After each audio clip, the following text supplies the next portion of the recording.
જામનગર સહિત સમગ્ર હાલાર પંથકમાં ચોમાસાની શરૂઆતમાં થયેલા વરસાદ બાદ છેલ્લા કેટલાક દિવસોથી વરસાદ ખેંચાઈ જતા ખેડૂતોમાં ચિંતાનો માહોલ જોવા મળી રહ્યો છે।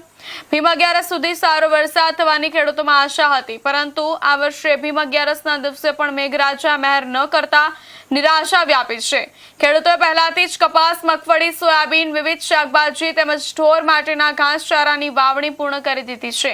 વાવણી બાદ પાકના અંકુરણ અને શરૂઆતના વિકાસ માટે સતત ભેજ જરૂરી હોય છે, પરંતુ વરસાદ ખેંચાતા જમીનમાં ભેજનું પ્રમાણ ઘટી રહ્યું છે।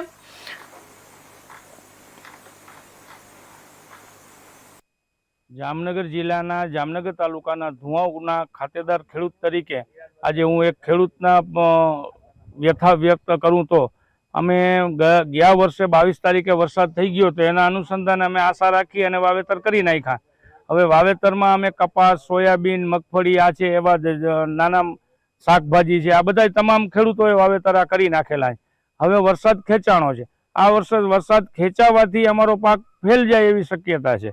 તો સરકારશ્રીને અમારી વિનંતી છે કે તાત્કાલિક સૌની યોજનામાંથી નિર્ણય લેવા માટે ખોટી ઓલી કર્યા વગર તાત્કાલિક નિર્ણય લઈને જો સૌની યોજનામાંથી પાણી છોડવામાં આવે તો અમારા પાક છે એ બચી શકે એમ છે। નકર અમારી પાસે હવે પાક બચાવવા માટે પૂરતું પાણી નથી।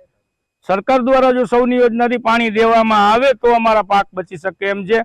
નકર ખેડૂત એટલો બધો ટેન્શનમાં આવી ગયો છે કે કુદરતના કોપથી બચવા માટે સરકાર અમને સહાય કરે એવી અમારી વિનંતી છે। ખાસ કરીને આપણે જિલ્લામાં કયા કયા પાકનું વાવેતર થાય છે? જામનગર તાલુકામાં વાવેતર કરવાનું મગફળી અને સોયાબીન અને કપાસ આ 3 મુખ્ય પાકો છે। વધારામાં બાજરી છે, જુવાર છે અને શાકભાજી આવા મુખ્ય પાકોથી અમે સંકળાયેલા છીએ। આ તમામ પાકોને અત્યારે બચાવવા માટે એક જ રસ્તો છે, સૌની યોજના। જામનગર જિલ્લાના ધુવાઉ ગામનો હું ખાતેદાર ખેડૂત છું।